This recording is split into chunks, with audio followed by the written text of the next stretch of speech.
காவேரி வந்து வீட்டுக்கு அழைச்சிட்டு வராங்க. இங்கே வந்து காவேரி வந்து வீட்டை பார்த்துட்டு ஒன்றும் புரியாமல் யோசிக்கிறாங்க. அம்மா இது யார் வீடுமா அப்படின்னு சொல்லிட்டு கேட்குறாங்க.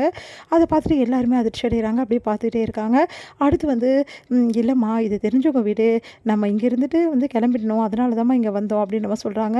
நம்ம எப்போம்மா ஊருக்கு போகணும், அதோ இப்போ போயிடுவீங்க அப்படின்னு சொல்லிட்டு பாட்டி வந்து சொல்லிட்டு இருக்காங்க. அதை கேட்டு சாரதா என்ன பண்ணுறது நம்ம தவிக்கிறாங்க. அடுத்து வந்து சரிம்மா கிளம்பலாமா அப்படி சொல்லி சொன்னோன்னே ட்ரெஸ் எல்லாம் பேக் பண்ணிட்டோம்ல, எல்லாத்தையும் எடுத்துகிட்டு கிளம்பலாம் அப்படின்னு சொல்லிட்டு எல்லாத்தையும் எடுத்து ஏற கட்டிகிட்ருக்காங்க. அப்போ காவேரி வந்து வீட்டையே சுற்றி சுற்றி பார்த்துட்ருக்காங்க. ஒன்றும் புரியாமல் அப்படியே வந்து முழிச்சு பார்த்துட்ருக்காங்க. அதை பார்த்துட்டு வந்து அப்படியே வந்து அதிர்ச்சி அடைகிறாங்க. என்ன இவ இப்படி முழிச்சு பார்க்குறா, ஒரு வேளை கண்டுபிடிச்சிடுவாளோ, ஞாபகம் இதாக வந்துருச்சா அப்படின்னு. என்னம்மா இப்படி பார்க்குற அப்படின்னு சொல்லிட்டு ராதா கேட்குறாங்க.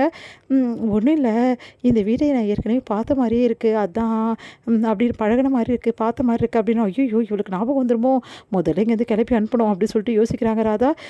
உடனே வந்து சரி எல்லாம் முடிஞ்சிச்சா கிளம்புறீங்களா அப்படின்னோடனே அது கிளம்பிடுறோமா அப்படின்னு சொல்லிட்டு கிளம்ப வராங்க. உடனே வந்து திடீர்னு குழந்தை சத்தம் கேட்குது, குழந்தை அழுகிற சத்தம்.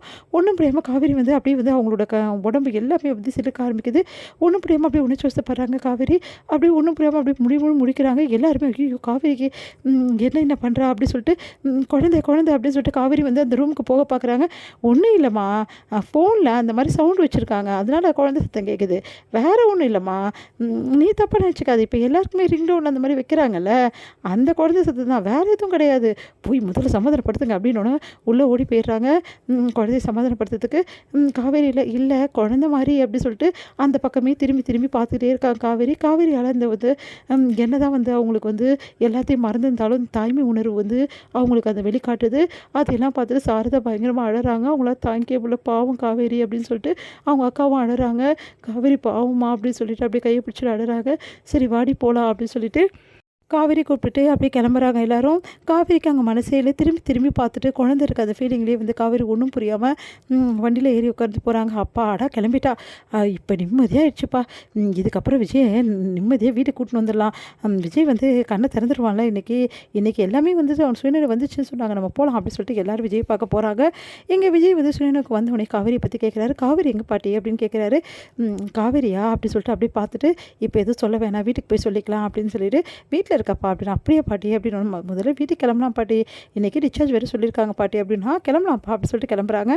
இங்கே காவேரி வீட்டுக்கு வந்தோன்னே கேட்குறாரு விஜய், காவேரி எங்கே அப்படின்னு. காவேரி இந்த மாதிரி குழந்தைய பெற்று போட்டு இந்த உலகத்தை விட்டு போயிட்டா அப்படின்னு மாதிரி சொல்கிறாங்க அவங்க சித்தப்பா. அதெல்லாம் கேட்டு விஜய் பயங்கரமாக கதைக்காரு, அழறாரு. அவரால் தாங்கிக்கே முடியல. ஏன் காவேரி என்னை விட்டுட்டு போனேன், எதுக்கு நீ இப்படி பண்ண அப்படின்னு சொல்லிட்டு பயங்கரமாக அழறாங்க.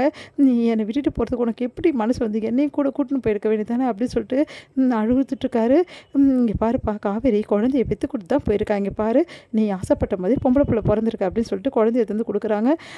குழந்தைய பார்த்துட்டு அப்படியே வந்து தாங்கிக்கவே முடியல விஜயால். அப்படியே பயங்கரமாக அழறாரு. பார்த்து அழறாரு. பார்த்தியா காவேரி போயிட்டான்னு கவலைப்படாத விஜய், அதான் குழந்தை இருக்குல்ல உன் கையில், இதுக்கப்புறம் எந்த பிரச்சனையும் இல்லை, இதுக்கப்புறம் காவேரியை நீ மறந்துருப்பா, இதுக்கப்புறம் குழந்தைய பற்றி தான் யோசிக்கிறோம், ஏன்னா குழந்தை வந்து கஷ்டப்படும்ல அப்படின்னோடனே அப்படியே விஜய் பார்த்துட்டாட. எப்படி பாட்டியை மறக்க சொல்கிறீங்க, என் காவேரி எப்படி பாட்டி என்னால் மறக்க முடியும், என் காவேரி தான் பார்த்து எனக்கு எல்லாமே கரெக்டு தான்ப்பா, இதுக்கப்புறம் குழந்தை தான் இருக்குல்ல, குழந்தைய தான் நினச்சிட்டு வாழணும், காவேரிக்காவே நான் எப்படி விஜய் அப்படின்னு சொல்லிட்டு சித்தப்பா கேட்குறாரு. உடனே தாத்தா வந்து கண்ணசிக்கிற அமைதியாக இருங்க அப்படின்னு சொல்லிட்டு உடனே வந்து விஜய் வந்து சரி என் குழந்தை அப்படி சொல்லிட்டு அப்படியே குழந்தைய வாங்கி அப்படியே நெஞ்சோடு அணைச்சிக்கிறாரு. பயங்கரமாக அழறாரு. தாய் இல்லாமல் குழந்தைய நான் எப்படி வளர்ப்பேன் அப்படி சொல்லிட்டு அழுதுட்டுருக்காரு. நாங்களே இல்லையா அப்படின்னு சொல்லிட்டு ராதா எல்லாருமே கேட்டுட்ருக்காங்க. அப்படியே அழுதுகிட்டே இருக்கார் விஜய்.